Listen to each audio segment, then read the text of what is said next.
Niat hati ingin memberi kejutan pulang kampung. Aku malah menemukan ayah dan ibuku, diperlakukan seperti pembantu di rumah yang kubeli dengan uangku sendiri oleh adik ipar dan besan parasit tak tahu malu. Saat itu juga aku langsung mengambil langkah tegas. Kupastikan mereka akan membayar semua perbuatan busuknya itu. Sebelum ceritanya dimulai, silahkan tulis di kolom komentar dari daerah mana saja teman-teman yang menonton cerita ini. Jangan lupa like dan subscribe agar channel ini bisa semakin berkembang dan bisa mempersembahkan cerita yang lebih menarik lagi. Mobil yang kucicil dengan hasil keringatku sendiri, melaju perlahan membelah jalanan aspal desa yang tidak terlalu lebar. Udara desa yang biasanya segar kini terasa sesak di dadaku, entah karena firasat buruk atau hanya kelelahan setelah menempuh perjalanan 5 jam dari kota. Namaku Kinara. 2 tahun lalu, aku memutuskan untuk menggunakan hampir seluruh tabunganku untuk membeli sebuah rumah joglo yang cukup besar dengan halaman luas di kampung halamanku ini. Tidak hanya rumah, aku juga membeli beberapa petak sawah yang subur di belakang rumah tersebut. Tujuannya sangat sederhana dan mulia, yaitu agar Bapak Husin dan Ibu Salma, kedua orang tuaku, bisa menikmati masa tua mereka dengan tenang. Aku ingin mereka menghabiskan sisa umur mereka dengan berkebun ringan, memandang padi yang menguning, dan duduk santai di teras rumah tanpa memikirkan beban ekonomi. Selama ini, setiap kali aku menelepon, mereka selalu bilang bahwa mereka bahagia, sehat, dan makan enak. Namun, rasa rindu yang membuncah membuatku memutuskan untuk pulang hari ini tanpa memberi kabar.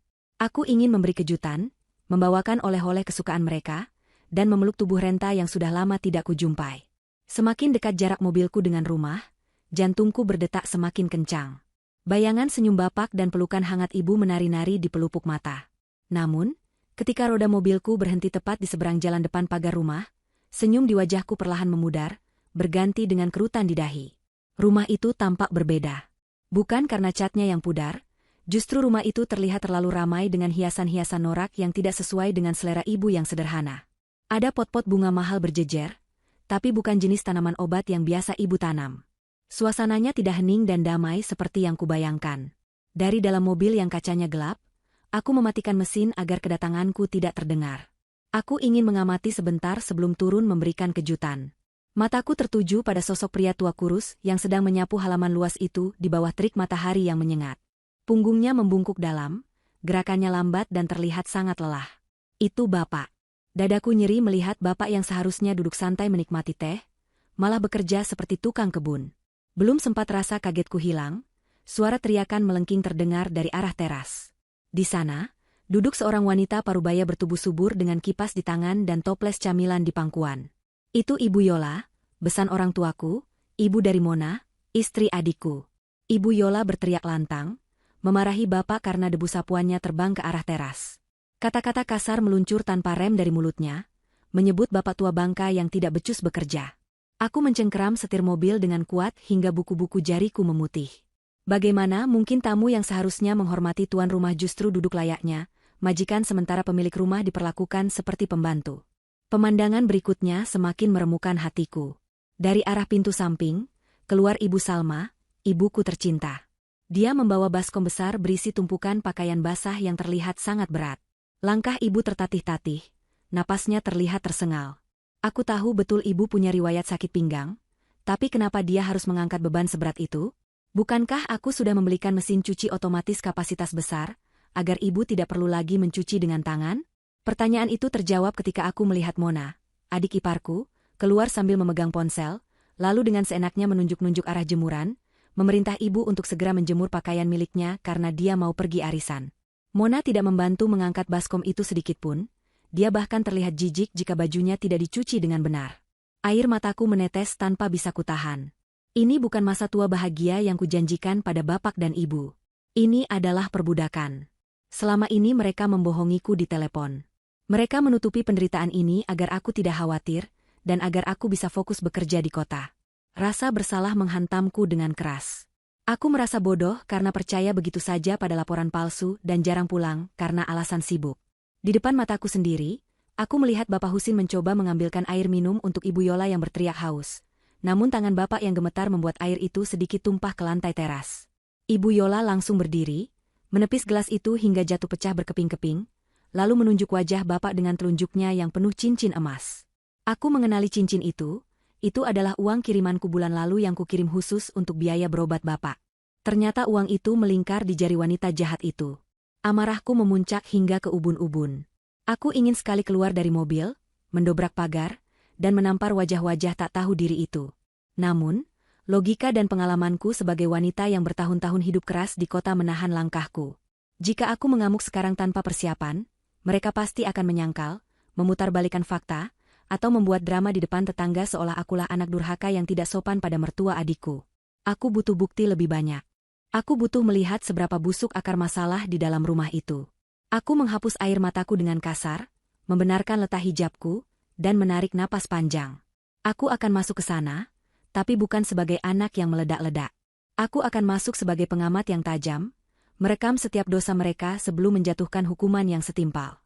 Aku menyalakan mesin mobil kembali, lalu menjalankannya perlahan memasuki pekarangan rumah. Klakson kubunyikan sekali.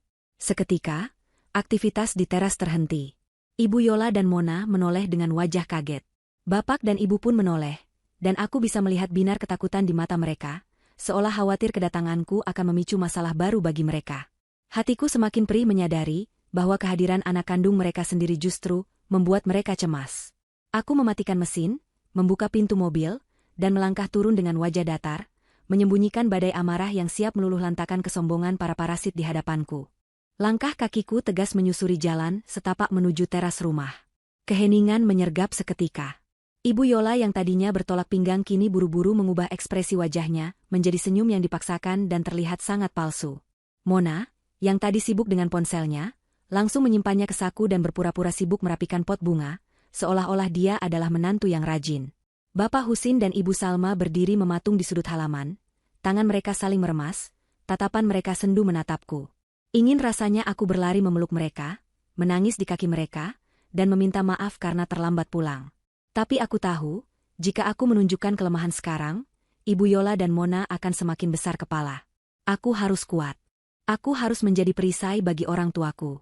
Wah, Nak Kinara pulang. Kok tidak bilang-bilang? Kalau bilang kan ibu bisa masakan makanan enak. Seru Ibu Yola dengan suara dibuat-buat semanis mungkin, mencoba memelukku. Aroma parfum yang menyengat menusuk hidungku, kontras sekali dengan bau keringat bapak yang tadi sempat tercium angin. Aku mengelak halus pelukannya, berpura-pura membenarkan tas jinjingku. Tatapanku lurus menajam ke arahnya. Kalimat pertamanya saja sudah penuh kebohongan. Masakan makanan enak? Tangan halusnya itu bahkan tidak terlihat pernah memegang pisau dapur. Aku hanya mengangguk singkat, lalu berjalan melewati mereka berdua, langsung menuju bapak dan ibu. Aku meraih tangan bapak yang kasar dan penuh kapalan. Kulitnya terasa panas, sepertinya bapak sedang demam. Lalu keralih memegang tangan ibu yang basah dan keriput, karena terlalu lama terendam air sabun. Bapak, ibu, Kinara pulang, ucapku lirih. Mata ibu berkaca-kaca, bibirnya bergetar ingin mengatakan sesuatu, tapi dia melirik takut-takut ke arah Ibu Yola. Akhirnya ibu hanya mengangguk dan berbisik, "Alhamdulillah, kamu sehat, enduk." Hanya itu. Tidak ada keluhan, tidak ada aduan. Ketulusan mereka justru menjadi pisau yang semakin dalam mengiris hatiku. Aku menuntun mereka duduk di kursi teras, namun dengan cepat Mona memotong, Kak Kinara, bapak sama ibu masih kotor, habis dari kebun. Nanti kursi barunya kotor. Biar mereka bersih-bersih dulu di belakang." Darahku mendidih mendengar ucapan Mona. Kursi baru? Itu kursi jati yang kubeli 2 tahun lalu, khusus agar bapak bisa duduk santai sore hari. Kenapa sekarang bapak dilarang duduk di kursinya sendiri? Tapi aku menahan diri. Oh, begitu, jawabku singkat. Aku membiarkan bapak dan ibu berjalan tertatih ke arah belakang rumah. Sementara aku, digiring, oleh Ibu Yola dan Mona masuk ke ruang tamu. Begitu masuk, aku melihat perubahan interior yang mencolok. Foto-foto wisudaku dan foto keluarga kami sudah tidak ada di dinding. Digantikan oleh foto besar pernikahan Mona dan Fikri, serta foto close-up Ibu Yola yang tersenyum lebar. Ruang tamu ini tidak lagi terasa seperti rumah orang tuaku, melainkan seperti istana kecil milik Ibu Yola. Adikmu Fikri sedang di kamar mandi, nanti juga keluar. Ayo duduk dulu, Nak Kinara pasti lelah, kata Ibu Yola sambil duduk di sofa paling empuk, mengangkat kakinya dengan santai. Aku meminta izin untuk ke kamar kecil, padahal itu hanya alasan untuk melihat kondisi rumah lebih jauh. Aku berjalan menuju kamar utama, kamar yang seharusnya ditempati bapak dan ibu karena memiliki kamar mandi dalam dan kasur ortopedi yang kubelikan khusus untuk tulang punggung mereka. Pintu kamar itu sedikit terbuka. Aku mengintip ke dalam. Isinya penuh dengan barang-barang milik Mona dan Ibu Yola. Baju-baju berserakan, botol-botol kosmetik mahal memenuhi meja rias. Jadi benar dugaanku, mereka telah merampas kamar utama ini. Lalu di mana orang tuaku tidur? Kakiku melangkah ke bagian belakang rumah, dekat dapur kotor. Di sana ada sebuah ruangan kecil yang dulunya gudang penyimpanan beras. Pintunya reot dan hanya ditutup tirai lusuh. Aku menyibakkan tirai itu pelan. Pemandangan di dalamnya membuat napasku tercekat. Tidak ada kasur empuk. Hanya ada tikar tipis yang digelar di atas lantai semen yang dingin. Bantal-bantalnya kumal dan selimutnya tipis. Di sudut ruangan, tertumpuk kardus-kardus bekas.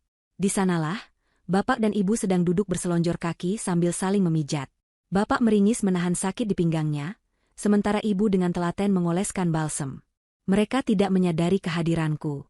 Tahan ya pak. Nanti kalau Fikri sudah pulang kerja, kita minta sedikit uang buat beli obat di warung, bisik ibu. Bapak hanya mendesah, jangan bu, kasihan Fikri, nanti dia dimarahi istrinya lagi. Bapak masih kuat kok.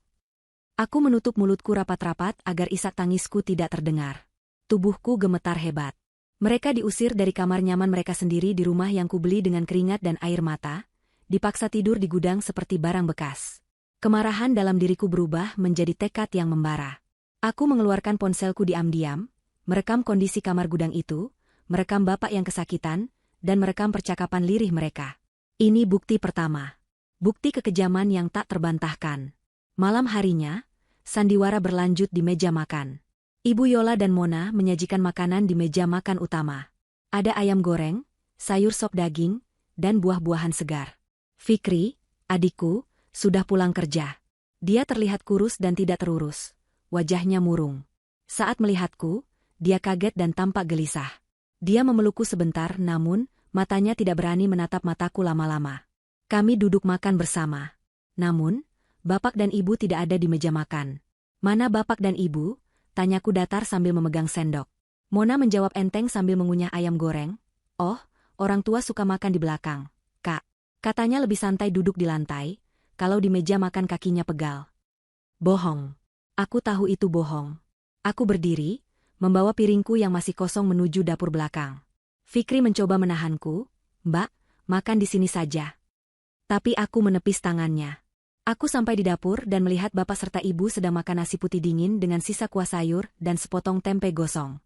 Mereka makan dengan lahap karena kelaparan setelah seharian bekerja paksa. Hatiku hancur berkeping-keping. Aku kembali ke ruang makan, menatap tajam satu persatu wajah di sana. Ibu Yola yang serakah, Mona yang licik, dan Fikri yang pengecut. Mereka semua menikmati makanan enak di atas penderitaan orang yang melahirkan dan membesarkan mereka. Kenapa Mbak Kinara melihat kami seperti itu? Tanya Mona dengan nada tidak suka, merasa terganggu dengan tatapanku. Aku tersenyum tipis, senyum yang sangat dingin. Tidak apa-apa. Aku hanya sedang berpikir, betapa lezatnya makanan yang dibeli dari hasil keringat orang lain.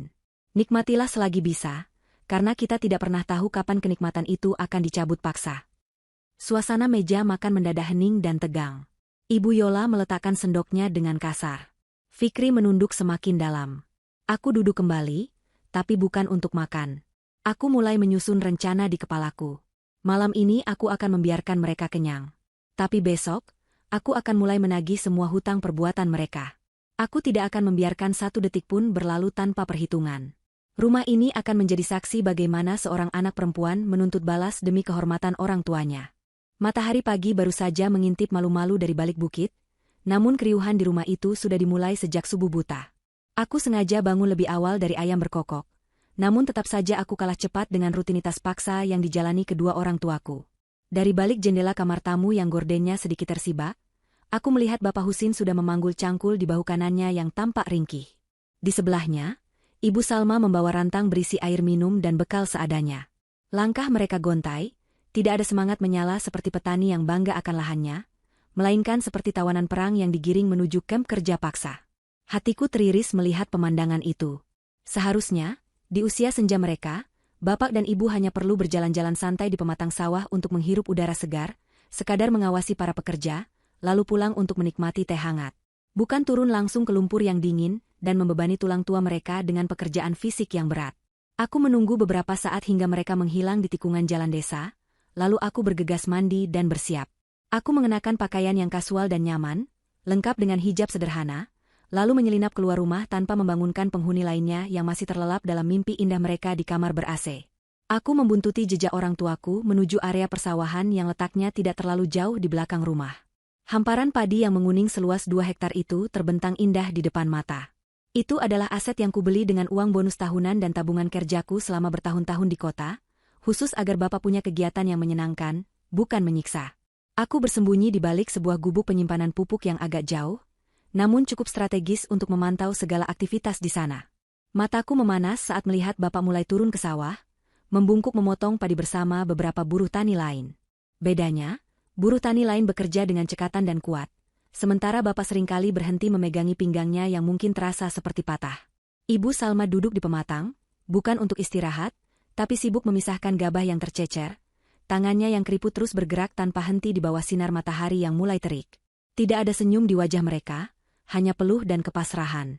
Sekitar pukul 10 pagi, sebuah truk pengangkut gabah datang memasuki jalan desa di pinggir sawah. Bersamaan dengan itu, sebuah motor metik yang kutahu milik adikku, Fikri, melaju kencang dan berhenti di dekat truk. Tapi yang turun bukanlah Fikri, melainkan Mona. Adik iparku itu turun dengan gaya bak selebriti nyasar di sawah. Dia memakai kacamata hitam besar, payung renda untuk melindungi kulitnya dari matahari, dan masker wajah. Dia sama sekali tidak menoleh ke arah bapak dan ibu yang masih bermandi keringat di tengah sawah. Mona langsung menghampiri pengepul padi, seorang pria bertubuh kekar yang membawa tas selempang kulit. Aku menajamkan pendengaranku dan diam-diam mengaktifkan fitur perekam suara di ponselku, lalu sedikit mendekat dengan mengendap-endap di balik rumpun pisang. Percakapan yang kudengar sungguh membuat darahku mendidih. Pengepul itu menyerahkan beberapa gepok uang pecahan besar kepada Mona. Itu adalah uang hasil panen raya, jumlahnya puluhan juta rupiah. Mona menerima uang itu dengan mata berbinar-binar, jari jemarinya dengan cepat menghitung lembaran uang tersebut. Bagus, hasilnya lumayan banyak musim ini. Ingat ya, jangan bilang-bilang sama mertuaku berapa total aslinya, ancam Mona pada pengepul itu sambil tertawa kecil. Pengepul itu hanya mengangguk patuh lalu pergi setelah urusannya selesai. Saat Mona hendak memasukkan uang itu ke dalam tas tangannya, Bapak Husin naik ke pematang dengan napas tersengal-sengal, kakinya penuh lumpur. Beliau mendekati Mona dengan sikap memohon yang sangat menyedihkan. "Nak Mona," panggil Bapak dengan suara parau. "Bapak boleh minta sedikit uangnya? Cuma 200.000 saja. Obat nyeri sendi Bapak sudah habis. Semalam Bapak tidak bisa tidur karena kaki Bapak sakit sekali rasanya seperti ditusuk-tusuk jarum." Mona menatap Bapak dengan tatapan jijik, seolah-olah Bapak adalah pengemis yang meminta sedekah, bukan pemilik sah dari sawah yang baru saja menghasilkan uang di tangannya itu.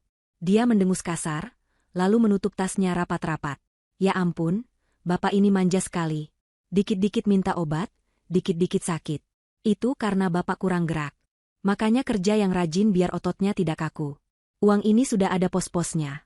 Pak, aku harus bayar arisan, beli krim perawatan wajahku yang sudah habis, dan beli tas baru buat kondangan minggu depan. Malu dong kalau mantu Pak Husin tampil gembel. Tahan saja sakitnya, nanti juga hilang sendiri kalau dipakai jalan." Jawaban itu begitu kejam, meluncur mulus tanpa rasa bersalah sedikit pun. Bapak hanya tertunduk lesu, tidak berani membantah. Ibu Salma yang mendengar itu dari kejauhan segera berlari kecil menghampiri, lalu menarik lengan Bapak pelan. "Sudah Pak, tidak apa-apa. Nanti Ibu pijat lagi pakai minyak kelapa, ya? Jangan minta-minta sama Mona, kasihan dia banyak kebutuhan," hibur ibu dengan suara bergetar. Kalimat ibu itu justru semakin menampar batinku. Betapa orang tuaku sudah terbiasa mengalah dan didoktrin bahwa kebutuhan gaya hidup menantunya lebih penting daripada kesehatan mereka sendiri. Mona kemudian menaiki motornya dan melesat pergi meninggalkan debu yang mengepul ke arah wajah bapak dan ibu. Aku berdiri kaku di balik persembunyianku, air mata kemarahan mengalir deras di pipiku. Tangan kananku meremas batang pohon pisang hingga kulitnya terkelupas. Cukup. Bukti ini sudah lebih dari cukup untuk menyeret wanita serakah itu ke neraka dunia yang pantas untuknya. Aku menunggu sampai bapak dan ibu kembali bekerja, lalu aku berjalan memutar arah pulang lewat jalan lain, menghubungi pengacara kepercayaanku di kota untuk segera memproses berkas-berkas pengambil alihan aset secara hukum agar tidak ada celah bagi mereka untuk mengelak nanti. Sesampainya di rumah, aku melihat Mona sedang sibuk di ruang tengah, memotret gepokan uang tadi dan mengunggahnya ke media sosial dengan keterangan foto yang menjijikan. Alhamdulillah, hasil kerja keras suami dan doa istri solehah. Panen melimpah, rezeki istri manja. Aku merasa mual membacanya. Kerja keras suami? Fikri bahkan hanya pegawai honorer biasa di kelurahan, dan sawah itu dikerjakan oleh tulang punggung rentan bapakku. Kebohongan demi kebohongan terus mereka tumpuk. Aku masuk ke kamarku, menyimpan semua rekaman itu ke dalam laptop, dan membuat beberapa salinan cadangan. Aku harus bersabar sedikit lagi. Besok adalah hari pembalasan yang sesungguhnya. Aku akan membiarkan mereka terbang tinggi dengan kesombongan mereka hari ini, agar saat kujatuhkan besok, rasa sakitnya akan menghancurkan tulang-tulang kesombongan mereka hingga menjadi debu. Suasana rumah pagi ini berubah drastis menjadi sangat meriah, jauh lebih ramai daripada pasar malam. Ibu Yola rupanya mengadakan acara arisan besar-besaran sekaligus syukuran yang dia klaim sebagai perayaan kesuksesan anak dan menantunya. Sejak pagi buta, mobil catering sudah datang menurunkan berbagai macam wadah makanan prasmanan yang terlihat mewah. Aroma gulai kambing dan sate ayam menyerba ke seluruh penjuru rumah, menggugah selera siapa saja yang menciumnya. Halaman depan yang luas sudah dipasangi tenda dekoratif dengan kursi-kursi berbungkus kain satin yang elegan. Ibu Yola dan Mona sibuk mondar-mandir mengatur para pekerja dekorasi. Mereka berdua sudah berdandan maksimal sejak pagi. Ibu Yola mengenakan kebaya modern penuh payet yang berkilauan ditimpa sinar matahari, lengkap dengan sanggul tinggi yang membuatnya terlihat angkuh. Leher, telinga, dan pergelangan tangannya dipenuhi perhiasan emas yang tebal dan mencolok, yang aku yakin 100% dibeli dari uang hasil perasan keringat bapakku. Sementara Mona, mengenakan gamis pesta berbahan sutra yang terlihat sangat mahal, wajahnya dipoles make up tebal yang menyembunyikan wajah aslinya yang judes. Aku hanya diam mengamati semua persiapan itu dari jendela kamar. Hatiku semakin perih ketika melihat Bapak Husin dan Ibu Salma. Mereka tidak didandani, tidak diberi baju bagus, apalagi dipersilakan duduk santai menyambut tamu. Sebaliknya, mereka berdua memakai pakaian harian yang sudah lusuh dan agak pudar warnanya. Ibu Yola dengan seenaknya menyuruh Bapak untuk mengangkat kerat-kerat botol minuman sirup yang berat ke area prasmanan. Bapak yang kakinya masih sakit karena kejadian di sawah kemarin, terlihat berjalan pincang sambil menahan nyeri. Sementara Ibu Salma disuruh mengelap piring-piring catering dan menyusun sendok garpu di meja, persis seperti tugas pelayan catering. Yang bersih ya Bu nyucinya. Jangan sampai ada debu, nanti tamuku jijik. Seru Ibu Yola sambil mengipas-ngipas wajahnya, sama sekali tidak peduli bahwa wanita tua yang dia perintah itu adalah pemilik sah rumah yang sedang dia pakai untuk pamer. Menjelang siang, para tamu undangan mulai berdatangan. Mereka adalah ibu-ibu sosialita kampung, tetangga-tetangga, dan beberapa kenalan Ibu Yola dari desa sebelah. Mobil-mobil dan motor memenuhi pekarangan. Suara gelak tawa dan obrolan basa-basi mulai memenuhi udara. Ibu Yola berdiri di depan pintu menyambut tamu layaknya nyonya besar pemilik istana. Silakan masuk, ibu-ibu, cicipi hidangannya. Ini catering terbaik lo, dipesan khusus sama Mona, ucapnya dengan nada sombong yang dibuat-buat. Para tamu memuji kemewahan pesta itu, memuji betapa suksesnya Mona dan Fikri. Aku mendengar salah satu tetangga bertanya, "Loh, Bu Yola, Pak Husin sama Bu Salma mana? Kok tidak kelihatan menyambut tamu?" Dengan enteng dan tanpa rasa berdosa, Ibu Yola menjawab, "Oh, biasalah Bu. Orang tua kan suka tidak betah kalau ramai-ramai. Mereka lebih suka di belakang, bersih-bersih. Katanya si hobi, tidak bisa diam tangannya. Padahal sudah saya larang, tapi yang namanya orang tua kampung, susah diatur." Jawaban itu disambut anggukan maklum para tamu, yang tidak tahu fakta sebenarnya. Hatiku mendidih mendengar fitnah itu. Hobi bersih-bersih? Siapa manusia di dunia ini yang hobi menjadi pembantu di rumahnya sendiri di saat usianya sudah senja? Aku menatap pantulan diriku di cermin. Aku sudah mengenakan pakaian terbaikku. Sebuah setelan blazer dan celana bahan yang elegan, dipadu dengan hijab simpel namun berkelas. Wajahku kupoles make up tipis yang tegas. Hari ini aku tidak akan tampil sebagai anak desa yang lugu. Aku akan tampil sebagai Kinara, wanita karir yang sukses, pemilik tunggal segala kemewahan yang sedang dinikmati para parasit di luar sana. Aku menarik napas panjang, mengumpulkan seluruh kekuatan dan keberanian. Saatnya pertunjukan dimulai. Aku membuka pintu kamar dan melangkah keluar menuju ruang tamu yang sudah penuh sesak. Suara langkah sepatuku yang beradu dengan lantai keramik terdengar tegas dan berirama, membelah kebisingan pesta. Kehadiranku yang tiba-tiba dengan penampilan yang sangat kontras dengan bapak dan ibu, membuat beberapa tamu menoleh. Aku berjalan tegak, dagu terangkat, tatapanku lurus tajam menyapu ruangan, mencari sosok Ibu Yola dan Mona. Di sudut ruangan dekat meja prasmanan, aku melihat pemandangan yang membuat amarahku meledak namun kutahan dalam senyuman dingin. Bapak Husin sedang menuangkan sirup ke gelas salah satu tamu, tangannya gemetar hingga sedikit tumpah. Tamu itu terlihat kesal, dan Ibu Yola langsung menyambar gelas itu dari tangan bapak, lalu membentak pelan tapi terdengar jelas, "Duh, kalau sudah tua jangan bikin malu dong. Sana ke belakang cuci gelas." Bapak menunduk takut. Itu adalah batas kesabaranku. "Tunggu," suaraku menggema, cukup keras hingga memotong hiruk-pikuk percakapan di ruangan itu. Seketika suasana menjadi hening. Semua mata tertuju padaku. Ibu Yola dan Mona menoleh dengan wajah kaget bercampur panik. Fikri yang sedang mengobrol dengan temannya tampak pucat pasi melihatku keluar dari kamar. Aku melangkah pelan mendekati meja prasmanan, berdiri tepat di samping bapakku yang gemetar. Kurangkul bahu bapak yang ringkih itu erat-erat, menyalurkan kekuatan, lalu aku menatap Ibu Yola tepat di manik matanya. "Kenapa ayahku harus mencuci gelas di pestamu, Bu Yola?" tanyaku dengan nada rendah namun menusuk. "Bukankah seharusnya pemilik rumah duduk di kursi paling depan dan dihormati? Kenapa justru ayahku diperlakukan seperti pelayan yang tidak dibayar?" Ibu Yola tertawa sumbang, mencoba mencairkan suasana yang tiba-tiba mencekam. Keringat dingin mulai muncul di pelipisnya yang tertutup bedak tebal. "Ah, Nak Kinara bisa saja bercandanya. Ini kan bapakmu sendiri yang mau bantu-bantu. Lagian ini acara syukuran rumah anakku, wajar dong orang tua ikut sibuk." "Syukuran rumah anakmu?" Aku mengulang kalimat itu dengan nada sinis, lalu tersenyum miring. Aku mengeluarkan sebuah map yang sejak tadi kujepit di lengan. "Sebentar, biar saya luruskan di depan semua tetangga yang terhormat ini. Sejak kapan sertifikat rumah ini berubah nama menjadi milik anakmu? Karena setahu saya, dan sesuai hukum negara ini, rumah tempat kalian berpesta, sawah tempat kalian merampas hasil panen, dan tanah yang kalian injak ini, semuanya dibeli atas nama saya, Kinara. Bukan Mona, bukan Fikri, dan jelas bukan Ibu Yola." Suara bisik-bisik mulai terdengar berdengung seperti lebah. Wajah Mona berubah pucat, lipstik merahnya terlihat kontras dengan kulitnya yang kehilangan darah.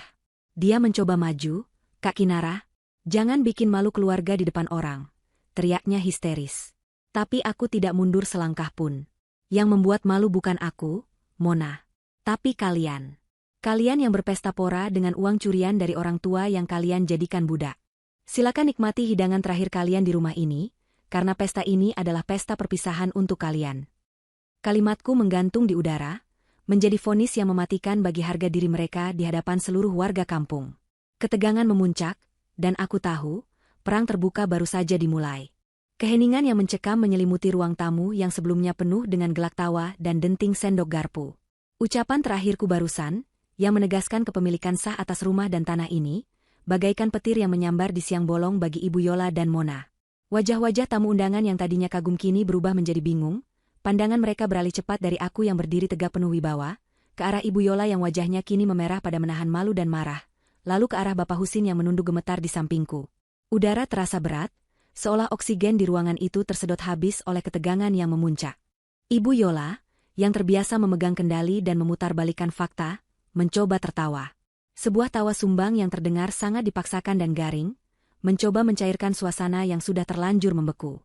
Dia mengibas-ngibaskan kipas tangannya dengan gerakan cepat dan gugup, keringat dingin mulai membasahi dahinya yang tertutup bedak tebal. Ibu Yola melangkah maju, berusaha merangkul bahuku seolah kami adalah keluarga yang sangat akrab dan harmonis. Namun aku dengan tegas menggeser tubuhku, membiarkan tangannya menggapai udara kosong. Penolakan terbukaku membuat senyum palsunya berkedut. Dia berdeham keras, lalu berbicara dengan suara lantang yang ditujukan kepada para tamu, bukan padaku. Dia berkata bahwa aku hanyalah anak yang sedang kelelahan setelah perjalanan jauh dari kota, sehingga pikiranku kacau dan bicaraku melantur. Dia berusaha meyakinkan semua orang bahwa sertifikat dan urusan harta adalah urusan dapur keluarga yang tidak perlu dibesar-besarkan. Dia bahkan berani berkata bahwa Bapak Husin dan Ibu Salma memang sudah pikun, sering mengaku-ngaku sebagai pemilik rumah padahal sudah menyerahkan semuanya pada anak dan menantu. Fitnah keji itu meluncur begitu mulus dari lidahnya yang berbisa, membuat hatiku semakin membara. Dia pikir dengan melabeli orang tuaku pikun, dia bisa lolos dari penghakiman sosial ini. Aku tidak membiarkan dia memegang kendali narasi lebih lama lagi. Aku tidak menjawab ucapannya. Sebaliknya, aku berbalik menghadap bapak dan ibu. Di depan puluhan pasang mata tetangga yang masih terpaku di kursi mereka, aku melakukan sesuatu yang membuat Ibu Yola mati kutu. Aku mengambil tangan Ibu Salma, tangan yang dulu halus kini kasar, pecah-pecah, dan berbau sabun cuci yang menyengat. Aku mengangkat tangan itu tinggi-tinggi, memperlihatkannya pada semua orang. "Lihatlah tangan ini," seruku dengan suara bergetar menahan tangis. "Tangan ini yang membesarkan aku dan adikku. Tangan ini yang seharusnya memegang tasbih dan buku doa di masa tuanya. Tapi lihat apa yang dilakukan tangan ini sekarang. Kulitnya mengelupas karena dipaksa mencuci baju-baju pesta menantunya dengan tangan setiap hari. Apakah ini tangan seorang ratu rumah tangga seperti yang dibilang Ibu Yola tadi? Apakah hobi bersih-bersih bisa membuat tangan seseorang hancur seperti ini? Para tamu mulai berbisik-bisik. Ibu-ibu pengajian yang duduk di barisan depan mulai menutup mulut mereka dengan tangan. Mata mereka membelalak melihat kondisi tangan Ibu Salma yang memprihatinkan. Belum selesai rasa kaget mereka, aku beralih pada Bapak Husin. Aku menyingkap sedikit lengan kemeja lusuh Bapak. Di sana, terlihat jelas lebam biru keunguan di lengan atasnya. Lebam bekas cengkraman kuat atau benturan benda tumpul. Bapak mencoba menarik tangannya karena malu, tapi aku menahannya dengan lembut. Aku bertanya pada Bapak di depan semua orang, siapa yang melakukan ini? Bapak hanya diam, matanya melirik takut-takut ke arah Mona. Tatapan takut seorang ayah kepada menantunya sendiri itu sudah menjadi jawaban yang paling jujur bagi semua orang yang hadir di sana. Tidak perlu kata-kata, bahasa tubuh Bapak sudah menceritakan ribuan penderitaan yang ia alami. Mona yang merasa tersudut mulai panik. Dia berteriak dengan suara melengking, menuduhku mendramatisir keadaan. Dia bilang lebam itu karena Bapak jatuh sendiri di kamar mandi karena ceroboh. Mona mencoba maju untuk menarik Bapak dari sisiku, tapi aku segera pasang badan. Aku menatap Mona dengan tatapan yang bisa membekukan lahar panas. Aku bertanya padanya, sejak kapan Bapak jatuh di kamar mandi bisa menghasilkan lebam berbentuk bekas jari tangan manusia? Pertanyaanku yang spesifik dan tajam membuat Mona terbungkam. Dia mundur selangkah, wajahnya pucat. Aku kemudian mengalihkan pandanganku pada Fikri, adik kandungku yang sedari tadi hanya berdiri mematung di pojok ruangan seperti patung tidak bernyawa. Aku memanggil nama Fikri dengan suara lantang dan tegas. Fikri tersentak kaget. Aku menyuruhnya maju ke tengah ruangan, berdiri di hadapan Bapak dan Ibu. Fikri berjalan ragu-ragu, langkahnya berat seolah kakinya dipasung besi. Saat dia berdiri di hadapanku, aku bisa melihat ketakutan di matanya. Bukan takut padaku, tapi takut pada istrinya. Aku bertanya pada Fikri, di mana hati nuraninya sebagai anak laki-laki? Di mana janjinya dulu saat aku membiayai kuliahnya, bahwa dia akan menjaga Bapak dan Ibu saat aku bekerja di kota? Fikri hanya menunduk, tidak berani menjawab. Aku mencengkeram bahu Fikri, memaksanya melihat wajah Bapak yang layu dan wajah Ibu yang penuh guratan lelah. Aku bertanya apakah dia kenyang memakan daging enak sementara Bapak dan Ibunya makan nasi sisa di dapur belakang. Pertanyaanku menohok ulu hatinya. Fikri mulai menangis sesenggukan, bahunya berguncang, tapi dia tetap tidak berani membela diri. Tangisannya adalah tangisan pengecut yang tahu dirinya salah tapi tidak punya nyali untuk memperbaikinya. Situasi di ruangan itu kini berbalik 180 derajat.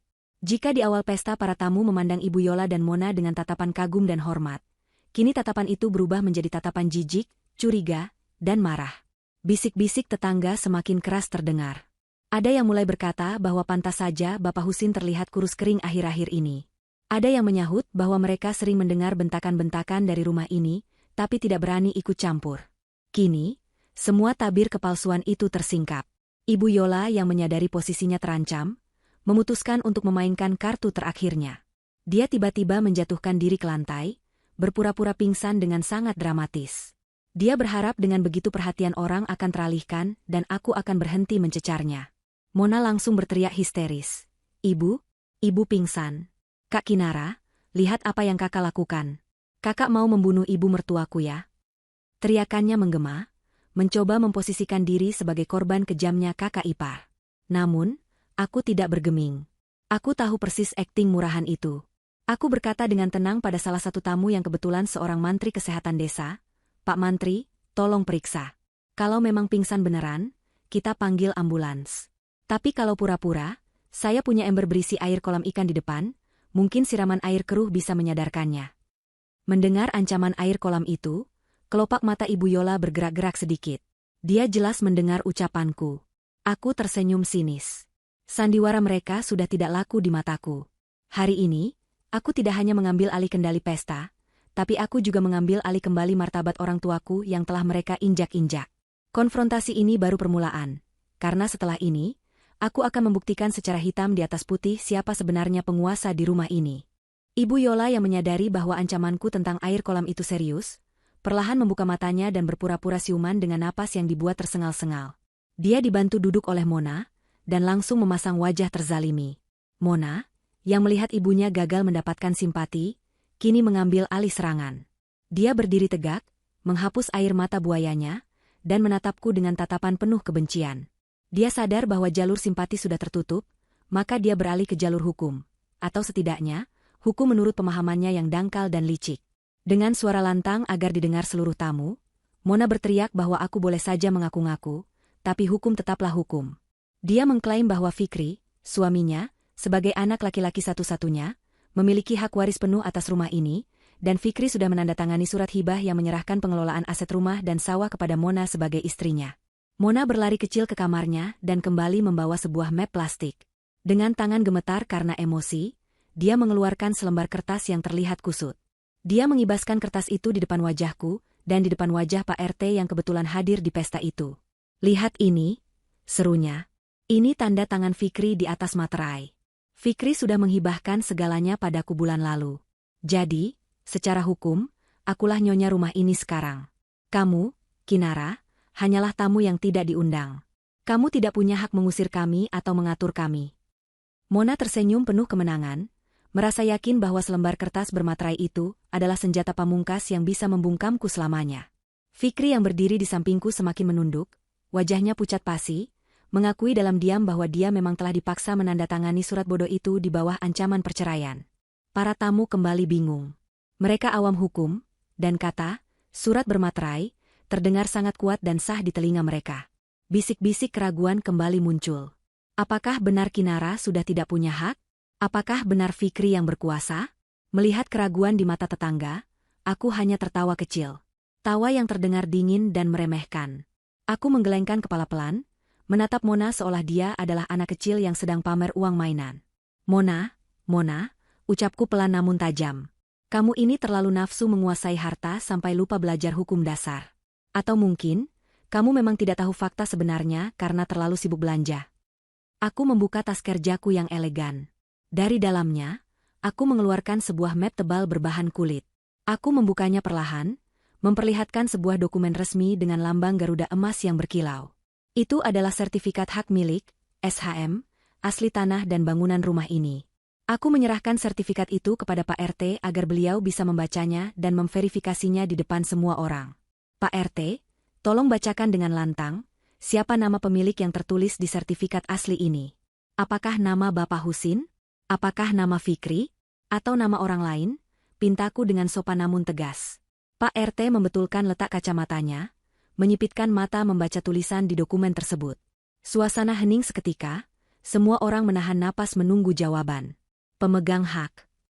Pak RT membaca dengan suara berwibawa, atas nama Kinara. "Ya, ini sertifikat asli, dan namanya jelas tertulis Kinara. Bukan Husin, bukan Fikri." Gemuruh suara kaget kembali memenuhi ruangan. Aku menatap Mona yang kini ternganga tak percaya. Wajahnya yang tadi merah, karena marah kini berubah menjadi putih kapur. Kakinya goyah. "Bagaimana mungkin?" desisnya. Fikri bilang. "Fikri tidak punya hak apa-apa untuk menghibahkan rumah ini padamu, Mona," potongku cepat. "Karena rumah ini sejak awal kubeli langsung atas namaku, bukan atas nama Bapak. Aku sengaja melakukannya untuk melindungi orang tuaku dari parasit-parasit serakah yang mungkin akan memanfaatkan keluguan mereka di masa depan. Dan ternyata, firasatku benar. Surat hibah yang kamu banggakan itu hanyalah sampah. Fikri tidak bisa memberikan apa yang bukan miliknya. Tanda tangannya di atas materai itu tidak bernilai sepeser pun di mata hukum." Mona terhuyung ke belakang, menabrak meja prasmanan hingga beberapa sendok jatuh berdenting nyaring. Dunianya runtuh seketika. Klaim kepemilikannya hancur lebur. Tapi aku belum selesai. Masih ada satu paku terakhir untuk peti mati reputasi mereka. Dan untuk membuktikan bahwa kalian bukan hanya penipu, tapi juga manusia tak berhati. Ucapku sambil mengeluarkan ponselku dan menyambungkannya ke pengeras suara Bluetooth yang digunakan untuk musik pesta tadi. "Silakan dengarkan ini, wahai para tetangga yang budiman. Inilah wajah asli keluarga terhormat ini saat tidak ada tamu." Aku menekan tombol play. Rekaman suara yang kuambil di sawah dan di teras rumah kemarin terdengar, menggelegar ke seluruh penjuru ruangan. Suara Ibu Yola yang melengking memaki Bapak terdengar jelas. "Dasar tua bangka tidak berguna. Nyapu saja tidak becus. Tidak usah makan kalau kerjanya lambat." Disusul suara Mona yang penuh penghinaan, "Obat terus. Bikin habis uang saja. Mati saja sana biar tidak nyusahin." dan suara rintihan bapak yang memohon obat. Rekaman itu seperti bom yang meledak di tengah kerumunan. Tidak ada lagi keraguan, tidak ada lagi simpati. Wajah-wajah tetangga kini dipenuhi kemarahan yang nyata. Beberapa bapak-bapak mengepalkan tangan, ibu-ibu menatap jijik ke arah Ibu Yola dan Mona. Ibu Yola menutup telinganya, berteriak, "Matikan! Itu bohong. Itu editan." Tapi tidak ada yang percaya. Suara itu terlalu asli, terlalu kejam untuk direkayasa. Citra, mertua baik, dan menantu sukses, yang mereka bangun selama ini hancur berkeping-keping dalam hitungan detik. Mereka kini telanjang bulat di hadapan sanksi sosial. "Kalian dengar itu?" tanyaku, suaraku bergetar menahan tangis kemarahan. Itulah makanan sehari-hari orang tuaku. Makian, hinaan, kelaparan. Di rumah yang aku beli untuk kebahagiaan mereka. Sekarang, masihkah ada yang membela mereka? Tidak ada yang menjawab. Hanya tatapan menghakimi dari seluruh penjuru ruangan yang tertuju pada dua wanita serakah itu. Pesta ini telah berubah menjadi pengadilan rakyat, dan vonis bersalah sudah dijatuhkan bahkan sebelum palu diketuk. Aku melihat Mona terduduk lemas di lantai, menangis bukan karena menyesal, tapi karena tahu dia sudah kalah telak. Dan aku, berdiri di samping orang tuaku, merasa beban berat di dadaku perlahan terangkat.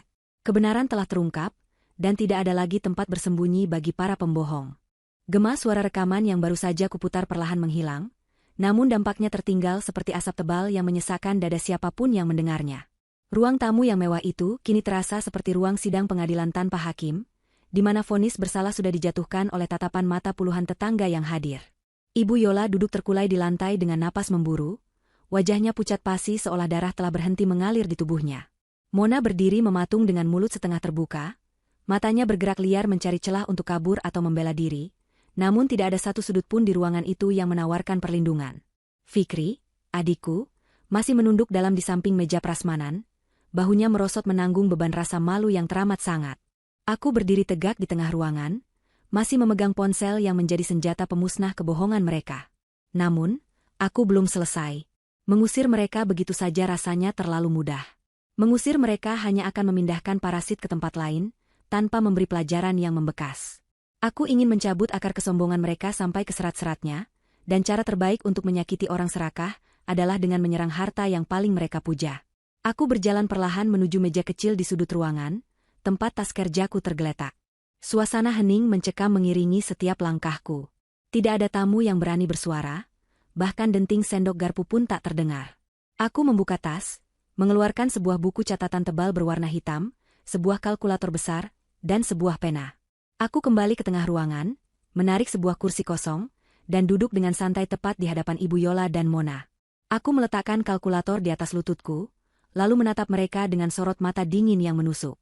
"Kalian pikir, setelah semua kekejaman ini terbongkar, aku akan sekadar menyuruh kalian pergi? Tidak semudah itu," ucapku datar. Suaraku tenang, tapi setiap suku katanya mengandung ancaman yang nyata. Dalam dunia bisnis, dan kalian tahu aku adalah pebisnis, tidak ada makan siang gratis. Segala sesuatu ada harganya. Dan hari ini, aku akan menagih harga yang harus kalian bayar atas setiap butir nasi yang kalian makan, setiap lembar uang yang kalian curi, dan setiap tetes air mata orang tuaku yang jatuh karena ulah kalian. Mona mendengus, mencoba mengumpulkan sisa keberaniannya yang sudah hancur. "Apa maksudmu? Kamu mau minta uang sama kami? Dasar kakak ipar matre," katanya orang kaya. "Kok hitung-hitungan sama saudara sendiri?" Sergahnya dengan suara bergetar, mencoba membalikan keadaan agar terlihat seolah akulah yang pelit. Aku tertawa kecil, tawa yang kering tanpa emosi. "Saudara? Sejak kapan kamu menganggapku saudara? Saat kamu memaki ayahku? Atau saat kamu menjadikan ibuku pembantu? Jangan melawak di situasi genting ini, Mona. Lucunya sudah habis." Aku mulai membuka buku catatanku. Halaman-halaman itu penuh dengan angka-angka yang sudah kususun rapi sejak semalam, berdasarkan laporan keuangan yang kurangkum dari bukti-bukti transaksi bank yang mencurigakan dan estimasi kerugian aset. "Mari kita berhitung," kataku sambil mulai menekan tombol kalkulator. Bunyi, tik-tak, tombol kalkulator terdengar nyaring di ruangan yang sunyi itu, seperti suara detak bom waktu. Pertama, sewa rumah. Kalian menempati kamar utama yang fasilitasnya setara hotel bintang 3 selama 2 tahun penuh. Kalian juga menggunakan seluruh fasilitas rumah ini, listrik, air, internet, tanpa membayar sepeser pun. Sementara pemilik aslinya kalian usir ke gudang. Kalau dihitung dengan harga sewa rumah mewah di daerah ini, anggaplah 5 juta per bulan. 2 tahun berarti 24 bulan. 5 juta dikali 24, totalnya 120 juta rupiah. Wajah Ibu Yola menegang. Matanya melotot seakan mau keluar. 120 juta? Kamu gila. Ini rumah anakku, kenapa kami harus bayar sewa? Teriaknya histeris. Aku tidak mempedulikan teriakan itu, dan terus menekan tombol kalkulator. Kedua, hasil panen. Sawah 2 hektar di belakang rumah selalu panen raya 3 kali setahun. Keuntungan bersih setiap panen rata-rata 30 juta rupiah, itu angka minimal. Selama 2 tahun, berarti ada 6 kali panen. 30 juta dikali 6, totalnya 180 juta rupiah. Uang ini seharusnya masuk rekening Bapak untuk tabungan hari tua, tapi malah masuk ke tas branded dan perhiasan yang menempel di lehermu itu, Ibu Yola. Mona mulai gemetar hebat. Keringat dingin bercucuran merusak riasan wajahnya. Angka-angka yang kusebutkan begitu besar dan nyata. Tetangga yang mendengar mulai berdecak kagum sekaligus geram. Mereka tidak menyangka jumlah uang yang ditilap oleh menantu dan besan durhaka ini mencapai ratusan juta. Ketiga, lanjutku tanpa ampun, biaya ganti rugi fisik dan mental. Kalian memperlakukan orang tuaku sebagai pembantu tanpa gaji. Kalau gaji pembantu rumah tangga 2 juta per bulan, dikali 2 orang, dikali 24 bulan, itu 96 juta. Belum termasuk biaya pengobatan sakit pinggang Bapak yang kambuh karena disuruh mencangkul, dan biaya trauma psikis Ibu. Kita bulatkan saja menjadi 100 juta rupiah. Aku menekan tombol, sama dengan, di kalkulator dengan keras. Jadi, total hutang kalian kepada saya dan orang tua saya adalah 400 juta rupiah. Aku mengangkat kalkulator itu, memperlihatkan deretan angka nol yang panjang kepada mereka dan kepada para tamu. 400 juta. Itu harga yang harus kalian bayar sekarang juga. Ibu Yola menjerit, kali ini jeritan ketakutan yang murni. Dari mana kami punya uang sebanyak itu? Kamu mau membunuh kami? Kami tidak punya uang. Dia merangkak mendekati Fikri, menarik celana anaknya itu. Fikri, lakukan sesuatu. Kakakmu sudah gila. Dia mau memeras kita. Aku menutup buku catatanku dengan suara bug yang keras. Memeras? Aku hanya mengambil kembali hakku. Kalian bilang tidak punya uang? Jangan bohong. Lihat gelang emas yang melingkar di lenganmu itu, Bu. Lihat kalung yang mencekik lehermu itu. Lihat jam tangan Mona. Lihat motor baru di depan. Lihat tas-tas mewah di kamar. Itu semua dibeli pakai uang hasil panen Bapak. Kan? Itu bukan milik kalian. Itu barang curian. Aku berdiri, berjalan mendekat ke arah Mona yang mundur ketakutan, hingga punggungnya menabrak tembok. Aku beri kalian 2 pilihan. Pilihan pertama, bayar lunas 400 juta sekarang juga, detik ini juga. Kalau tidak ada uang tunai, serahkan semua aset yang kalian beli menggunakan uang Bapak, dan sisanya dicicil dengan perjanjian hitam di atas putih di hadapan notaris. Pilihan kedua, aku memberi jeda dramatis, membiarkan ketakutan merayapi tulang punggung mereka. Aku sudah menyiapkan berkas laporan ke kepolisian. Tuduhannya berlapis: penipuan, penggelapan aset, pemalsuan dokumen hak waris, dan kekerasan dalam rumah tangga terhadap lansia. Dengan bukti rekaman dan saksi mata sebanyak ini, aku jamin kalian akan membusuk di penjara minimal 5 tahun. Penjara wanita itu tidak enak, Mona. Tidak ada skincare, tidak ada kasur empuk, dan kamu harus mencuci bajumu sendiri di sana. Mona menangis meraung-raung, kakinya lemas hingga dia merosot duduk di lantai. Bayangan penjara menghancurkan mentalnya seketika. Dia menatap Fikri dengan tatapan memohon. Mas Fikri, tolong aku tidak mau dipenjara, bayarkan hutangnya. Mas pinjam uang di bank, gadaikan SKMU, lakukan apa saja, rengeknya. Fikri menatap istrinya dengan tatapan kosong. Pinjam uang di bank? Gadaikan SK? Gajinya sebagai pegawai honorer, bahkan sering habis tak bersisa setiap bulan, karena dipalak Mona untuk gaya hidup. Bagaimana mungkin dia bisa membayar 400 juta? Fikri tahu dia tidak punya daya apa-apa.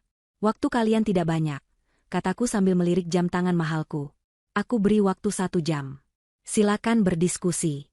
Kalau dalam 1 jam tidak ada keputusan, atau kalau kalian mencoba kabur, polisi yang sudah kuhubungi akan datang menjemput. Dan percayalah, Pak Polisi tidak akan sesabar aku. Suasana pesta itu benar-benar berubah menjadi neraka bagi mereka. Para tamu undangan mulai beranjak pulang satu persatu, bukan karena diusir, tapi karena merasa jijik dan tidak sudi lagi berada di dekat keluarga penipu itu. Namun sebelum pergi, Beberapa tetangga menyempatkan diri menyalami bapak dan ibu, meminta maaf karena selama ini tidak tahu dan membiarkan penindasan itu terjadi. Yang sabar ya Pak Husin, Bu Salma. Kami dukung Nak Kinara. Orang jahat harus diberi pelajaran, ucap salah seorang tetangga dengan tulus. Dukungan moral itu membuat bapak dan ibu menangis haru. Mereka merasa martabat mereka perlahan kembali. Sementara itu, di sudut ruangan, Ibu Yola dan Mona terlibat pertengkaran bisik-bisik yang sengit.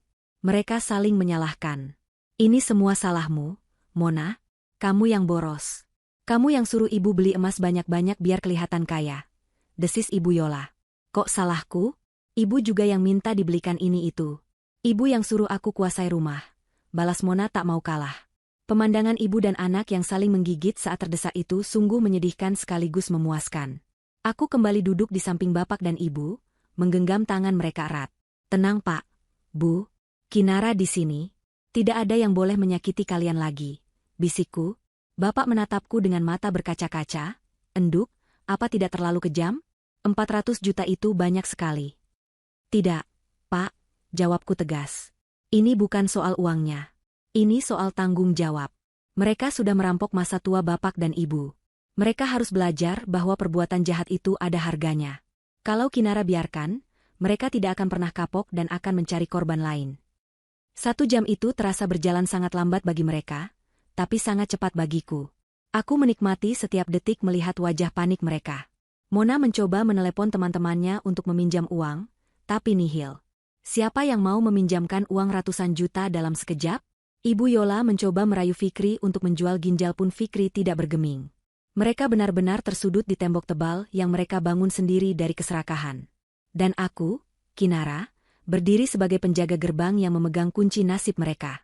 Tagihan ini bukan sekadar angka di atas kertas, tapi sebuah cermin besar yang kupaksa mereka tatap, agar mereka melihat betapa buruk rupa jiwa mereka yang sebenarnya. Jarum jam di dinding terus bergerak. Setiap detaknya seolah palu godam yang menghantam dada Mona dan Ibu Yola. Batas waktu 1 jam yang kuberikan hampir habis. Wajah Mona sudah tidak berbentuk lagi karena lunturnya riasan bercampur air mata dan ingus. Dia tampak frustrasi, putus asa, dan ketakutan setengah mati. Ibu Yola, yang biasanya garang, kini meringkuk di sofa seperti kucing basah yang kedinginan, mulutnya komat-kamit entah sedang berdoa atau menyumpah serapah. Namun, di tengah kekacauan mental dua wanita itu, ada satu sosok yang justru terlihat mengalami pergolakan batin paling hebat. Fikri. Adik laki-lakiku itu berdiri kaku di tengah ruangan.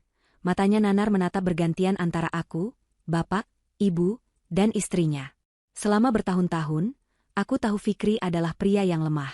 Dia tipe laki-laki yang menghindari konflik, yang lebih memilih mengalah daripada ribut, yang menyerahkan kemudinya pada siapapun yang berteriak paling keras. Dan selama ini, Monalah yang berteriak paling keras di hidupnya. Mona yang mengatur gajinya, Mona yang menentukan baju apa yang dia pakai, Mona yang melarangnya mengunjungi orang tua. Fikri telah menjadi boneka tak bernyawa di tangan istrinya. Tapi hari ini, melihat bapak yang lebam, ibu yang tangannya rusak, dan kakak perempuannya yang datang membawa badai keadilan, sesuatu di dalam diri Fikri mulai retak. Cangkang kepengecutannya mulai pecah. Mas Fikri, kamu jangan diam saja dong. Teriakan Mona memecah lamunan Fikri. Mona bangkit dan mengguncang tubuh suaminya dengan kasar. Kamu itu laki-laki. Kamu kepala keluarga. Lawan kakakmu itu. Bilang sama dia kalau hutang itu tidak sah. Bilang sama dia kalau kita tidak akan bayar. Lindungi istrimu, Mas. Kamu mau melihat istrimu masuk penjara hah? Fikri tidak menjawab. Tubuhnya terguncang mengikuti gerakan tangan Mona, tapi matanya tetap kosong menatap lantai. Mas, jawab. Mona semakin histeris, kini dia mulai memukuli dada Fikri dengan kepalan tangannya. Kamu bisu ya? Apa gunanya kamu jadi suami kalau tidak bisa membela istri? Dasar laki-laki tidak berguna. Penakut, pecundang. Pantas saja gajimu kecil, nyalimu juga kecil. Caci maki itu terus keluar dari mulut Mona.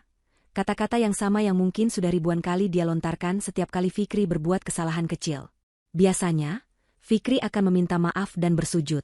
Tapi kali ini berbeda. Saat Mona menyebut kata, pecundang, Fikri perlahan mengangkat wajahnya. Dia menatap Mona. Tatapan itu bukan tatapan takut seperti biasa. Itu tatapan lelah. Lelah yang sudah menumpuk bertahun-tahun. Lelah karena selalu dianggap salah. Lelah karena selalu dituntut. Dan yang paling parah, lelah karena merasa bersalah pada orang tuanya sendiri. Tiba-tiba, Fikri menangkap kedua pergelangan tangan Mona yang sedang memukulinya. Cengkeramannya kuat, membuat Mona terkejut dan berhenti berteriak. "Cukup," kata Fikri pelan. Suaranya serak, tapi terdengar jelas di ruangan yang sunyi itu. "Apa?" Mona melotot, tidak percaya Fikri berani menyentuhnya dengan kasar. "Lepaskan. Sakit, tahu." "Aku bilang cukup," teriak Fikri. Suaranya menggelegar, membuat Ibu Yola terlonjak kaget di sofa, dan membuat bapak serta ibu tersentak.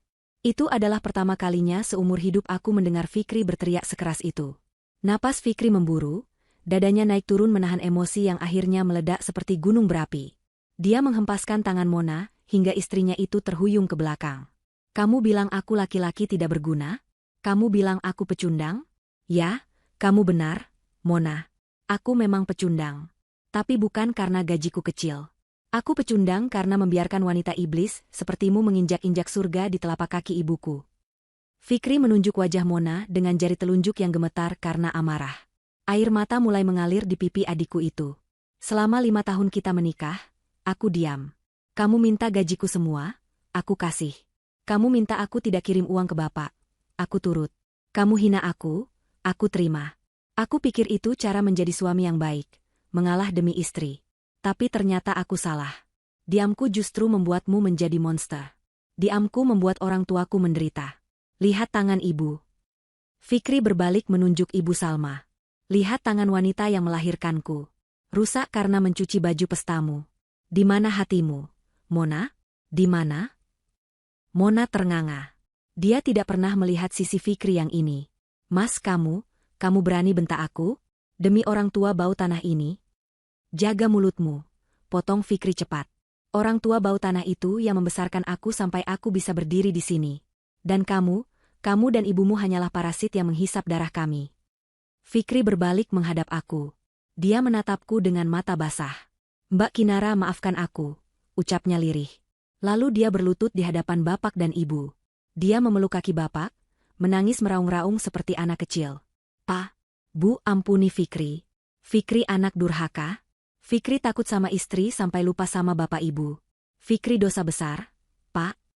Bapak Husin yang berhati lembut langsung membungkuk, memeluk kepala anak laki-lakinya itu sambil ikut menangis. "Sudah, Le. Bapak sudah maafkan. Bangun, Le. Kamu tetap anak bapak." Momen itu begitu menyayat hati. Aku harus mendongak ke atas menahan air mata agar tidak tumpah. Inilah yang kutunggu. Bukan uang, bukan penjara, tapi kembalinya adikku ke pelukan keluarga. Fikri kemudian berdiri perlahan. Dia menghapus air matanya dengan lengan baju. Wajahnya kini terlihat berbeda. Ada ketegasan baru di sana. Dia berbalik menghadap Mona dan Ibu Yola yang masih syok.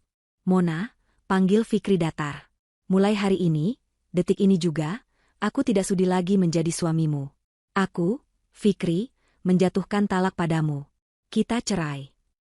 Dua kata terakhir itu meledak lebih dahsyat daripada bom. "Kita cerai." Mona menjerit histeris, seolah-olah kulitnya dikuliti hidup-hidup. "Tidak, Aa. Mas Fikri gila. Kamu tidak bisa ceraikan aku. Siapa yang mau urus kamu? Siapa yang mau masak buat kamu? Kamu tidak bisa hidup tanpaku. Aku bisa masak sendiri, Mona, atau aku bisa makan nasi bungkus. Itu jauh lebih baik daripada makan hati setiap hari bersamamu," jawab Fikri dingin. "Dan kamu, Ibu Yola, silakan angkat kaki dari rumah kakakku. Bawa anakmu pergi. Aku sudah tidak punya urusan lagi dengan kalian." Ibu Yola yang menyadari sumber uangnya, Fikri, sudah lepas tangan, langsung panik luar biasa. "Fikri, jangan begitu dong, Nak.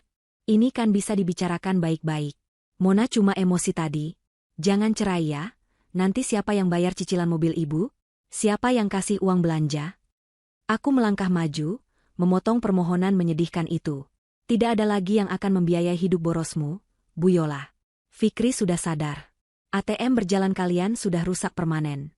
Sekarang, kembali ke pilihan awal. Bayar 400 juta, atau penjara." Karena Fikri sudah menceraikan Mona, dia tidak lagi berkewajiban menanggung hutang kejahatan istrinya. Itu murni tindakan kriminal pribadi Mona dan Ibu Yola. Mona menatap Fikri dengan tatapan tidak percaya. Suami yang dulu dia anggap kerbau dungu yang bisa dicocok hidungnya, kini berdiri tegak sebagai tembok yang tak bisa ditembus. Mona menyadari dia telah kehilangan segalanya dalam satu hari. Kehilangan rumah mewah, kehilangan status sosial, kehilangan sumber uang, dan kehilangan suami yang dulu mencintainya.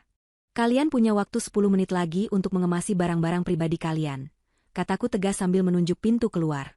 Ingat, hanya barang pribadi, baju dan pakaian dalam.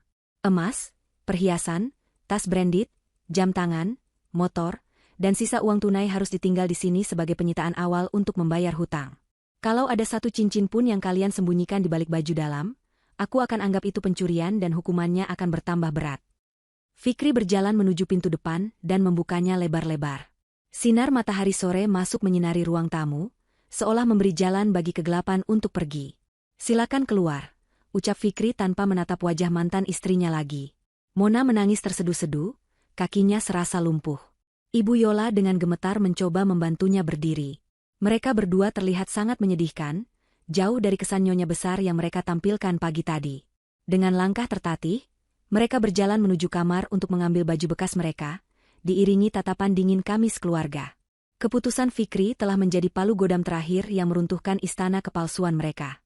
Tidak ada lagi tempat berteduh bagi mereka di rumah ini, dan tidak ada lagi hati yang bisa mereka manipulasi.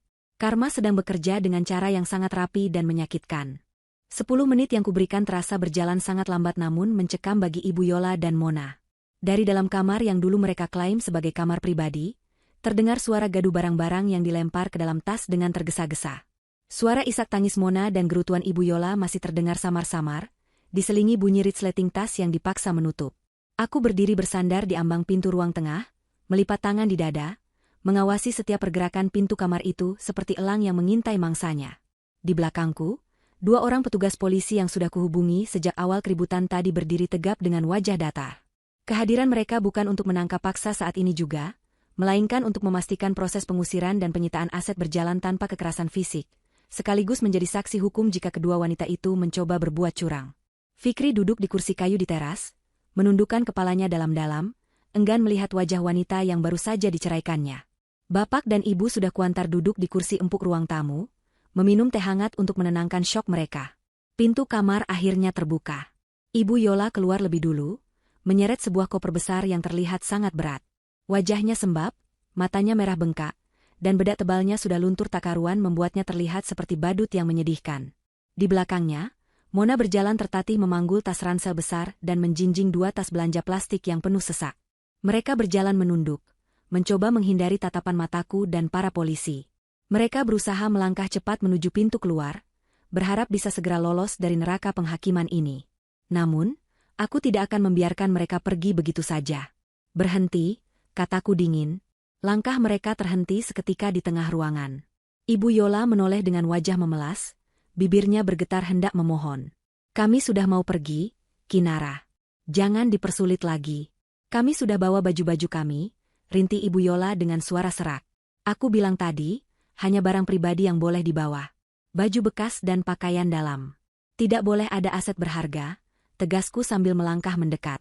Aku memberi isyarat pada salah satu polisi wanita yang ikut datang untuk memeriksa tas mereka. Bu polisi, tolong periksa isi tas mereka. Saya curiga ada barang milik ayah saya yang mereka sembunyikan. Mona memekik, memeluk tasnya erat-erat. Ini barang pribadiku. Jangan sentuh. Kamu melanggar hak asasi manusia. Teriaknya histeris, mencoba menggunakan istilah hukum yang dia sendiri tidak paham. Polisi wanita itu dengan tenang namun tegas mengambil tas dari tangan Mona. Maaf, Bu. Ini prosedur. Pemilik rumah melaporkan dugaan pencurian aset. Kami harus memeriksa. Tas itu dibuka di atas meja. Isinya ditumpahkan. Benar saja dugaan dan firasatku. Di antara tumpukan baju-baju kusut, berjatuhanlah benda-benda berkilauan yang mereka coba selundupkan. Ada kotak perhiasan beludru merah berisi kalung emas tebal, beberapa cincin berlian, jam tangan bermerek, dan gepokan uang tunai yang diikat karet gelang. Uang hasil panen yang tadi pagi Mona terima dari pengepul. Para tetangga yang masih berkumpul di halaman dan mengintip dari jendela, langsung bersorak mencemooh melihat bukti keserakahan itu. Maling. Dasar maling, teriak salah satu tetangga. Sudah diusir masih mau nyolong. Wajah Mona pucat pasi, dia tidak bisa berkata-kata lagi. Aku mengambil kotak perhiasan itu, membukanya, dan menunjukkan isinya pada Bapak. Ini uang Bapak.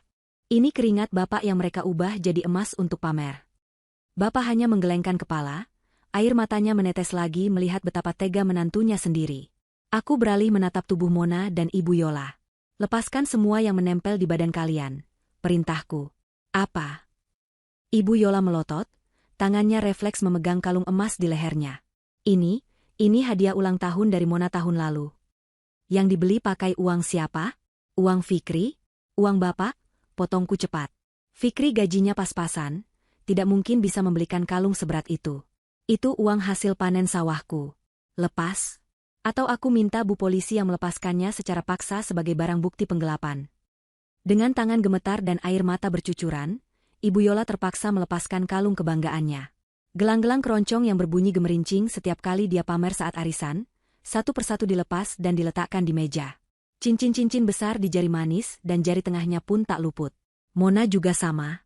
Dia harus melepaskan anting berlian, jam tangan mahal, dan gelang emas putihnya.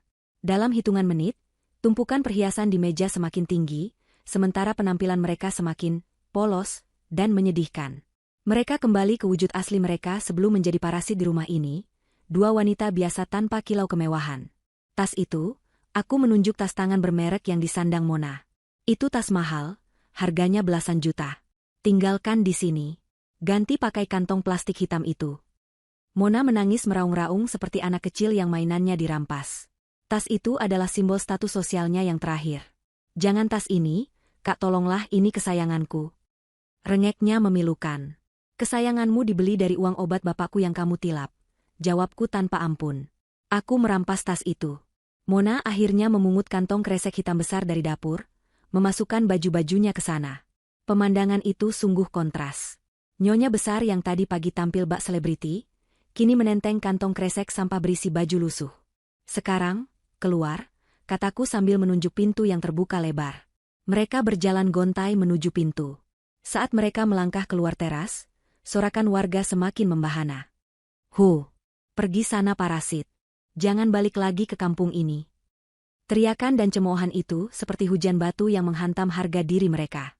Ibu Yola menutupi wajahnya dengan ujung kerudung, sementara Mona terus menangis sesenggukan. Mereka berjalan kaki, menyeret koper dan menenteng kresek hitam. Tidak ada motor, karena kunci motor sudah disita Fikri. Tidak ada uang tunai, karena sudah kami ambil kembali. Di depan gerbang, Mona sempat berhenti dan menoleh ke arah Fikri yang masih duduk di teras. Dia berharap ada sedikit belas kasihan di mata mantan suaminya. Mas Fikri, antarkan kami ke terminal, tolonglah. Mas, kasihan ibu tidak kuat jalan. Fikri mengangkat kepalanya perlahan. Matanya merah dan sembab, tapi sorotnya dingin. Dia menatap Mona seolah menatap orang asing yang tidak pernah dia kenal. Jalan kaki saja. Itulah rasanya bapakku jalan kaki ke sawah saat kakinya sakit. Rasakan sakit itu. Anggap saja itu olahraga, kalian kan hobi menyuruh orang tua kerja keras. Jawaban Fikri membuat Mona tertampar kenyataan pahit. Harapan terakhirnya pupus. Dia berbalik dan melanjutkan langkahnya. Langit sore yang mulai gelap seolah mendukung suasana dramatis itu. Awan mendung bergulung di atas desa, dan tak lama kemudian, gerimis mulai turun. Rintik hujan membasahi tubuh mereka, membuat penampilan mereka semakin mengenaskan. Aku berdiri di samping bapak dan ibu, melihat punggung mereka yang semakin menjauh dan mengecil di ujung jalan desa. Mereka pergi tanpa membawa apa-apa selain baju di badan dan rasa malu yang akan mereka bawa seumur hidup. Aku menghela napas panjang, beban berat di dadaku rasanya hilang seketika. Polisi berpamitan setelah memastikan situasi aman. Para tetangga satu persatu membubarkan diri, beberapa masih sempat memberikan semangat pada bapak dan ibu. Kami akan proses hukumnya besok pagi, Pak Polisi. Saya tidak akan mencabut laporan sampai mereka benar-benar mengembalikan sisa kerugian yang belum tertutup dari penyitaan ini, kataku pada petugas sebelum mereka pergi. Hari sudah berganti malam ketika rumah itu akhirnya benar-benar sepi dari gangguan. Hening, tapi kali ini keheningan yang damai. Bapak dan ibu masih duduk di sofa, seolah belum percaya mimpi buruk mereka sudah berakhir. Fikri masuk ke dalam rumah, langsung menuju bapak dan bersimpuh lagi di kakinya. Pak, Bu, Fikri janji akan tebus dosa Fikri. Fikri akan kerja keras di sawah, Fikri akan rawat bapak ibu. Bapak mengelus kepala Fikri dengan lembut. Malam itu, untuk pertama kalinya setelah 2 tahun, bapak dan ibu tidur di kasur empuk kamar utama yang sejuk. Sementara aku dan Fikri mulai membersihkan sisa-sisa kotoran yang ditinggalkan para parasit itu dari rumah kami. Rumah ini telah kembali menjadi rumah. 1 tahun telah berlalu sejak peristiwa pengusiran yang menggemparkan kampung itu. Waktu, seperti sungai yang mengalir tenang, perlahan membasuh luka-luka lama dan menumbuhkan tunas-tunas harapan baru. Rumah joglo yang dulu terasa panas dan penuh aura negatif, kini telah berubah total menjadi surga kecil yang damai. Aku merenovasi ulang beberapa bagian rumah, mengganti cat tembok dengan nuansa yang lebih cerah, dan membuang semua barang bekas peninggalan Mona dan Ibu Yola, bahkan kasur bekas mereka pun kubakar habis, simbol membuang sial dan penyakit hati. Kini, halaman depan rumah dipenuhi tanaman obat keluarga dan bunga-bunga melati kesukaan Ibu Salma yang menebarkan wangi semerbak setiap pagi. Kondisi Bapak Husin dan Ibu Salma berangsur membaik dengan pesat. Tanpa tekanan batin dan kerja paksa, serta dengan asupan gizi yang kujamin setiap bulan, tubuh Bapak kembali berisi. Pipinya tidak lagi kempot, dan senyumnya merekah setiap hari. Sakit pinggangnya sudah sembuh berkat terapi rutin yang kubiayai. Setiap pagi, Bapak bukan lagi pergi mencangkul paksa, melainkan berjalan santai mengelilingi sawahannya untuk mengontrol, menyapa para pekerja tani, lalu duduk di gubuk sambil menikmati kopi hangat. Sawah itu kini dikelola dengan sistem bagi hasil yang adil, diawasi langsung oleh Fikri. Berbicara soal Fikri, adikku itu benar-benar menepati janjinya. Perceraian dan rasa bersalah telah mengubahnya menjadi laki-laki sejati. Dia berhenti menjadi pegawai honorer yang hanya makan gaji buta, dan banting setir menjadi petani modern. Dia belajar teknik pertanian, bekerja keras di lumpur mulai dari subuh, dan memastikan hasil panen dikelola dengan jujur. Kulitnya kini lebih gelap terbakar matahari, tangannya kasar penuh kapalan, tapi sorot matanya hidup dan penuh harga diri. Dia tidak lagi menjadi boneka. Dia merawat bapak dan ibu dengan telaten, memijat kaki bapak setiap malam, dan tidak pernah membiarkan ibu menyentuh pekerjaan berat. Ini penebusan dosaku, Mbak, katanya suatu kali saat aku pulang berkunjung. Aku bangga padanya. Dia telah menemukan kembali tulang punggungnya yang sempat hilang. Sore ini, aku pulang lagi ke kampung. Aku duduk di teras sambil memangku laptop, menyelesaikan beberapa pekerjaan kantor, ditemani pisang goreng hangat buatan ibu. Angin sore berhembus sepau-sepau. Bapak sedang tertawa lepas mendengarkan cerita lucu dari tetangga yang bertamu. Suasana begitu harmonis. Namun, hukum alam tetap berjalan. Di saat kami menikmati buah kesabaran, di tempat lain, karma sedang memanen hasil perbuatannya. Aku mendapat kabar dari salah satu kerabat yang tinggal di kota sebelah, tempat di mana Mona dan Ibu Yola mengontrak petak sempit setelah diusir. Kabar itu sungguh miris. Namun tidak bisa kupungkiri, ada rasa keadilan yang terpenuhi saat mendengarnya. Setelah diusir tanpa membawa harta, mereka hidup luntang-lantung. Uang hasil penjualan baju-baju bekas mereka habis dalam sebulan. Mona yang tidak punya keahlian apa-apa selain berdandan dan memaki orang, kesulitan mencari kerja. Ijazahnya tidak laku karena attitude-nya yang buruk. Akhirnya, Mona terpaksa bekerja sebagai buruh cuci piring di sebuah warung makan tenda yang ramai dan kotor. Bayangkan ironinya. Tangan Mona yang dulu dia banggakan sehalus sutra dan selalu dipoles manicure mahal, kini kasar, pecah-pecah, dan melepuh karena setiap hari terendam air sabun deterjen keras dan minyak kotor. Dia harus mencuci ratusan piring kotor setiap malam, persis seperti dia memaksa ibuku mencuci baju-bajunya dulu. Kabarnya, pemilik warung itu sangat galak. Sedikit saja ada noda di piring, Mona akan dimaki-maki di depan pelanggan, disebut bodoh dan lambat. Mona hanya bisa menunduk menangis, menelan ludah pahit yang dulu sering dia ludahkan ke wajah orang lain. Dia tidak bisa melawan, karena jika dipecat, dia tidak bisa makan. Nasib Ibu Yola lebih mengenaskan.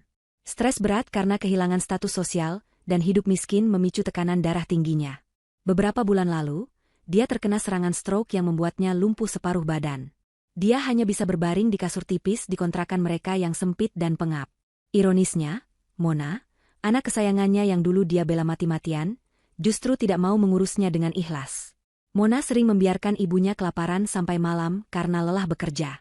Tetangga kontrakan sering mendengar Mona membentak ibunya sendiri yang buang air di celana, karena tidak bisa bangun. Dasar orang tua nyusahin, bikin repot saja, mati saja kenapa sih?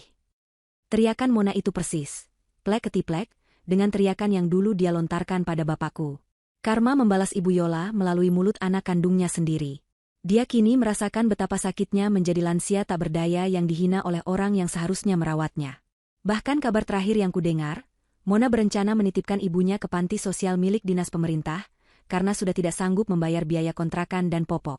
Dia hendak membuang ibunya sendiri.